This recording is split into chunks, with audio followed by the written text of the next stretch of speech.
What is going on, everybody? Combo here, and as you read by the title, today I'll be giving you 5 quick scout tips to make you a scout god. Anyways, not gonna hold you too long, let's get right into the video. So starting out here with number 1, we have the recoil pattern of the scout and how to control it. So the scout is infamously known for its horrible recoil, but I do know a trick to maintain that recoil to make it much more manageable. So right here, I'm going to fire 10 rounds without controlling the recoil in any way at all, and you'll see this thing likes to jump very much. So we're going to go, I don't know, about 20-30 meters back, and I'm going to fire a clip.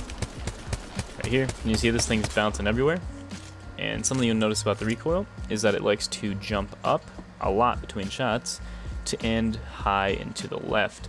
So something you can do to combat this recoil, unlike most guns where you would just hold down like this, if you hold down with the scout, because the bullets aren't consistent, you'll actually make your recoil go downwards. So what you want to do, and I will put this in slow motion after to show you what I'm doing, is right after you shoot the scout, you just want to hold down just very fast to correct for that shot's recoil. So right here I'm going to show that. As you can see, after each shot, I'm just slowly holding down. So right here, I'm going to shoot a shot and then do it just with one.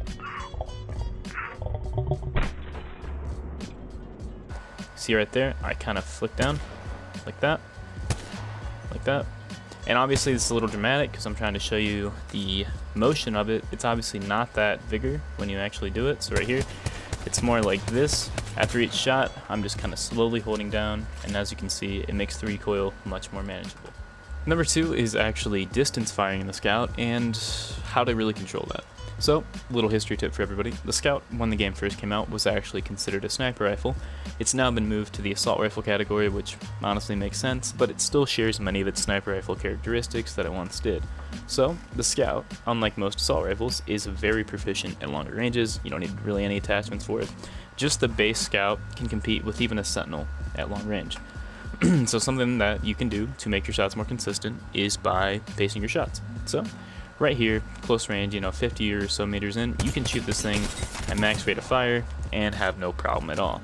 Even right here, this moving target, I'm confident that I can hit all my shots. Yep, if I shoot that at max rate of fire.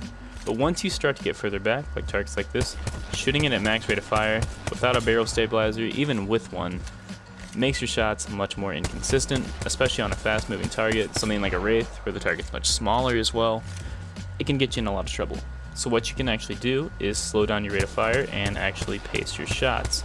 As you can see right here, hit every shot there, and at longer ranges, like this target back here, it's an angular shot, see right there, you definitely want to be pacing your shots for stuff like that. Number 3 is actually pertaining to double tap and when and when not to be using it, when it's more effective and least effective, that kind of thing. So what double tap means to me is it's truly the bridge between an assault rifle and a sniper rifle for the scout. If you have double tap on a scout, this is the only gun you're going to need for the entire game, as now it covers every single range.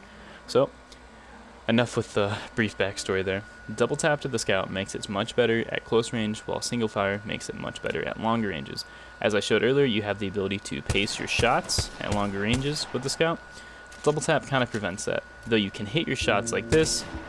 With moving targets and the increased recoil because of double tap, yes, you can hit your shots, but it makes it much harder.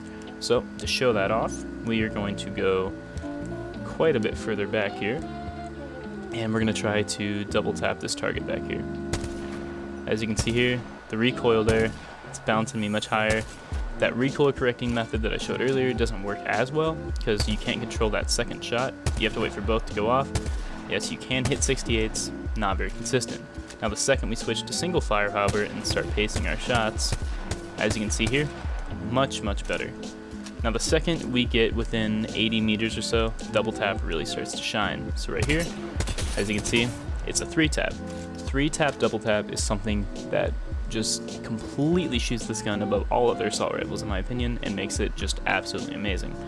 Recently the scout was actually nerfed, so you can no longer 3-shot headshot somebody, assuming they have no helmet of course, which made single fire in my opinion very overpowered and didn't really give double tap a chance to shine. But now that double tap is, relevant now, you can 2-tap people to the head, assuming you get all headshots, further cementing the Scout as a close range god. 3 is actually the sight choice on the Scout, and my favorite 3 that I would highly recommend you guys using, one of which I just recently started using, and I can understand why so many pros use it and it's so popular.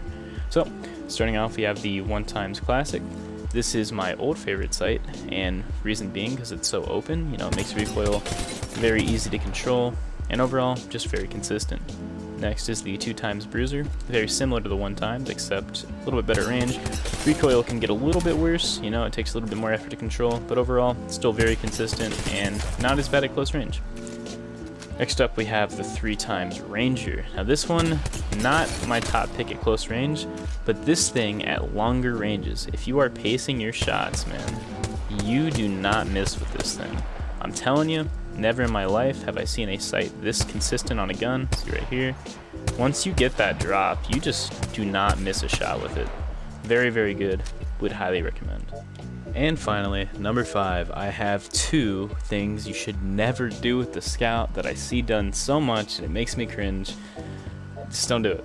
So, starting off, we have Hipfire, and I know I talk about Hipfire in every video, but the Scout, it has worse Hipfire than snipers I've seen. So right here, we're just gonna try to hit this guy. First shot will hit, right? But are you seeing that? I am trying my best here to hit this guy, and as you can see, the first shot's always gonna hit him, but Jesus, the Scout has horrible hip fire. Number 2 is actually using this thing on a zip line, and unlike all guns have a accuracy penalty when using zip lines, but the Scout, jeez, this thing is bad. So right here, I'm gonna show that off. We're gonna go for this guy right here. Hit him a few times. My sight's right on him. Can't hit him. Let's move on to this guy right here. Sight is right on him. Oh, hit him once. Now we'll go for the middle guy. We'll put on double tap for this one. 26. Oh, we got him there. But as you can see, just don't do it. Well, anyways, everyone, I would say that just about wraps up our video for now.